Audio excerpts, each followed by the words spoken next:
आजकल एक बड़ी हेडलाइन चल रही है कि रूस से आए हुए सस्ते तेल की बदौलत भारतीय कंपनियों ने बम्पर $10.5 बिलियन मतलब 900 अरब रुपए के करीब करीब की बचत की।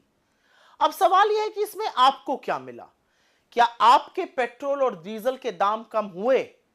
और उसका जवाब तो हम भी जानते हैं कि वो ना है। तो समझना जरूरी है कि तेल का खेल चल क्या रहा है। तो सबसे पहले दो चीजें समझ लीजिए। ऑयल जगत में दो तरह की कंपनीज होती हैं, upstream and downstream. Upstream companies होती हैं जैसे कि ओएनजीसी, ऑयल इंडिया, रिलायंस भी अपस्ट्रीम कंपनी है। रिलायंस डाउनस्ट्रीम में भी है। इसके अलावा आईओसी, एचपीसीएल, बीपीसीएल, ये डाउनस्ट्रीम कंपनीज होती हैं। ये जो कंपनीज हैं, अपस्ट्रीम कंपनीज जो हैं, ये तेल खोजती हैं, ये एक्सप्लोरेशन करती हैं, सी में, लैंड में, हिल्स पे ये तेल खोजने का काम करती हैं। जो तेल कच्चा आता है उसको प्रोसेस करने का, उसको रिफाइन करने का काम ये कंपनीज करती है। ये बाजार में तेल बेचती हैं। ये तेल पेट्रोल बनता है, डीजल बनता है, एटीएफ बनता है, जो एविएशन फ्यूल होता है, ये काम ये कंपनीज करती हैं। अब आगे की बात सुन लीजिए। हिंदुस्तान में आपको पता है कि करीब करीब 85% हमारा जो क्रूड की रिक्वायरमेंट है, जो कच्चे तेल की जरूरत है, वो आयात होती है, वो इंपोर्ट होती है। और यह आंकड़ा नरेंद्र मोदी जी के प्रधानमंत्री बनने के बाद और बढ़ा है, क्योंकि देश में एक्सप्लोरेशन घटा है।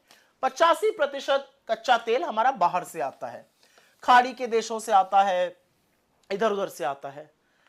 फिर रशिया और यूक्रेन की वॉर होती है, युद्ध छिड़ा, और युद्ध छिड़ने में पश्चिम के देशों ने रूस का तेल लेने से मना कर दिया। एक बात और भी है कि रूस ने अपने तेल पर भारी डिस्काउंट दिया, तो इंडिया ने रूस से तेल खरीदना शुरू कर दिया। रूस सस्ता तेल इंडिया को बेच रहा था, और इतना तेल आ रहा है रूस से कि रूस जो कभी बड़ा मामूली सा खिलाड़ी होता था, आज मतलब हमारे ट्रेडिंग में, आज हमारे ट्रेडिंग पार्टनर्स की टोली में शामिल हो गया। हमारे और उनके बीच सबसे बड़ी कमोडिटी ऑयल की ट्रेड हो रही है। और तो और वित्तीय वर्ष 2023 में और वित्तीय वर्ष 2024, यह आंकड़ा याद रखिएगा, रूस से आया हुआ तेल वित्तीय वर्ष 2023 में 21.5% था सारे आए हुए तेल का, और यह संख्या 2024 में बढ़कर 36% हो गई। जहां तक मेरी याददाश्त है, मुझे लगता है 223 मिलियन टन तेल हमने आयात किया था वित्तीय वर्ष 2024 में। उसमें से 36% अकेले और अकेले रूस से आया था। एक बात और भी है कि रूस जो है, तेल जो हमें दे रहा है, वो बाकी जगहों से आ रहा है, वो 10 से 12% उसका दाम कम है।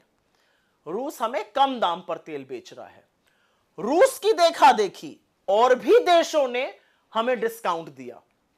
ईरान ने दिया, सऊदी अरेबिया ने दिया, जहां से हमारे जो ट्रेडिशनल हमारे सप्लायर्स रहे हैं कच्चे तेल के, उन्होंने भी डिस्काउंट दिया।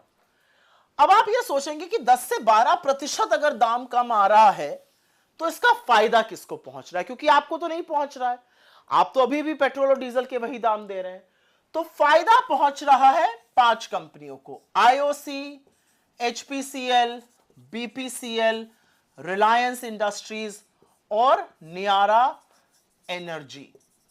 इन लोगों को फायदा पहुंच रहा है। इन्होंने रूस के सस्ते तेल से, केवल अभी मैं खाड़ी के देशों के डिस्काउंट वाले तेल की बात नहीं कर रही हूं, सिर्फ रूस के सस्ते तेल से इन 5 कंपनियों ने $10.5 बिलियन, फिर से पढ़िए इस फिगर को, $10.5 बिलियन मतलब 900 अरब रुपए की बंपर बचत की है। पर आपके बिल क्यों नहीं कम हुए? आपके बिल इसलिए नहीं कम हुए क्योंकि सरकार ने लगातार 13 बार एक्साइज बढ़ाई, और वो वाली बढ़ाई जो राज्यों के साथ साझा नहीं होती है। 3 बार मात्र घटाई। डीरेगुलेशन तो ये कहता है विश्व मार्केट में कच्चा तेल महंगा है तो आप ज्यादा देंगे, सस्ता है तो आप कम देंगे। लेकिन जब सस्ता होता है तो आपको राहत नहीं मिलती है। आपकी जेब पर लगातार डाका क्यों डाला जा रहा है? तेल के नाम पर मुनाफाखोरी कुछ कंपनियों को करने दी जा रही है, लोगों को राहत क्यों नहीं पहुंच रही है? सरकार क्यों मिडिल क्लास को, पेट्रोल डीजल यूज करने वालों को दुधारू गाय समझकर उनका शोषण करती है? यह मुनाफाखोरी नहीं तो और क्या है? यह आपकी जेब पर डाका नहीं तो और क्या है? रूस से सस्ते तेल में लोगों ने बचत की $10.5 बिलियन, 900 अरब रुपए की। आपने 9 नए पैसे की बचत की है? सोचिएगा जरूर।